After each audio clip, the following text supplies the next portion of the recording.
Welcome back. I'm sure you missed me. If you're watching this video, it means that you've completed the front side of your function notation notes and you're ready to apply what you already know to word problems. So it says that there's two different distributors. That means companies that sell things. Barking Lot Grooming and Tidy Paws. And they sell and deliver the same kind of shampoo for cats and dogs to the area veterinary clinics. It says Barking Lot Grooming charges $5 for a bottle of shampoo and a $3 delivery fee. So I'm going to go ahead and highlight this in yellow because this is all talking about Barking Lot Grooming fees. And then the next sentence I'm going to go ahead and highlight in whatever color I can happen to find. Looks like pink. Okay. And it says Tidy Paws charges a $3 per bottle and a $21 delivery fee. And they want us to write each equation in terms of X, where X is the bottles of shampoo and Y is the total cost. So for Barking Lot Grooming, if we were trying to figure out how much it cost, we would say Y equals, because that's the total cost, right? Y. And then it's $5 per bottle of shampoo. Well, X stands for bottles of shampoo. So it would be $5 per, which means times X. So that would be 5X. And then a $3 delivery fee. So then no matter what, it would be plus $3. So now, if we were to set up an equation for Tidy Paws, using the same thought, we're still going to start with Y equals. And then I want you to go ahead and write the equation. So, since both of the equations start with Y, it would be very hard to distinguish which equation represents which distributor. So if we use function notation, we can actually distinguish between the two equations. So let's use B of X for Barking Lot Grooming and P of X for Tidy Paws. And let's rewrite the two equations. So we're basically changing from our Y equals format into our function notation format. So again, they said we're going to use B of X for Barking Lot, so I'm going to stick with yellow on that one. And we're going to use P of X for Tidy Paws.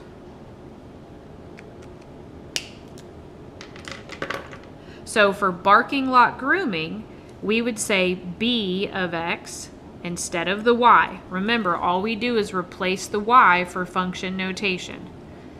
Equals 5X plus 3. Good. So again, I want you to do the Tidy Paws equation on your own.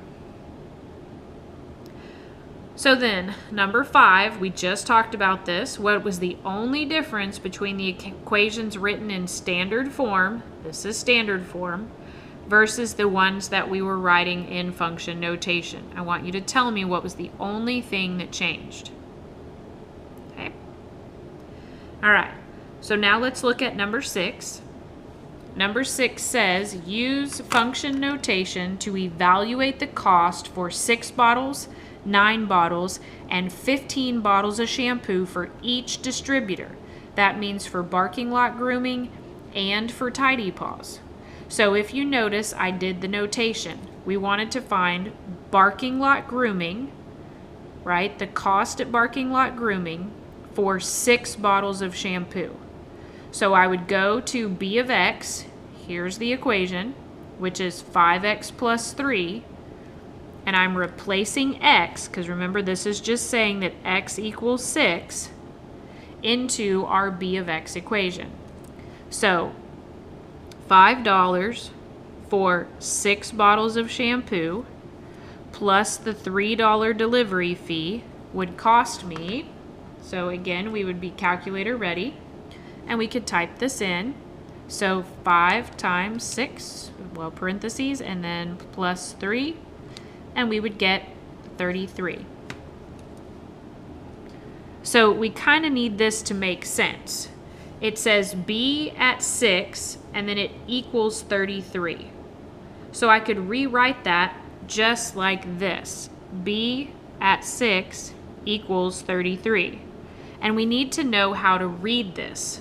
So B stood for barking lot grooming. So I would say barking lot grooming at barking lot grooming, 6 bottles of shampoo, because X stood for bottles of shampoo, equals $33 because the whole equation represented our total cost. So at barking lot grooming, 6 bottles of shampoo cost $33. Good. So I want you to go back and find what it costs for 9 bottles of shampoo. And then down here, the last one, I want you to fill it out, but it says for 15 bottles of shampoo. And then you're going to use those same equations for Tidy Paws and do these comparisons. Once you've figured out all these costs, this question is asking you to compare those costs. So it says, looking at the cost that you got for the distributors from number 6, which company would you purchase from if you needed to buy less than 9 bottles? Which company would you purchase from if you needed more than 9 bottles? And then why am I saying 9 bottles? And you'll be able to figure that out once you've answered this question. And then on 8 and 9, down here at the bottom, we've already kind of talked about that. I just went through it with you, how to read this and how to write it as a sentence and what each number represents. Okay? All right, remember, I'm still in the room if you need help. Good luck.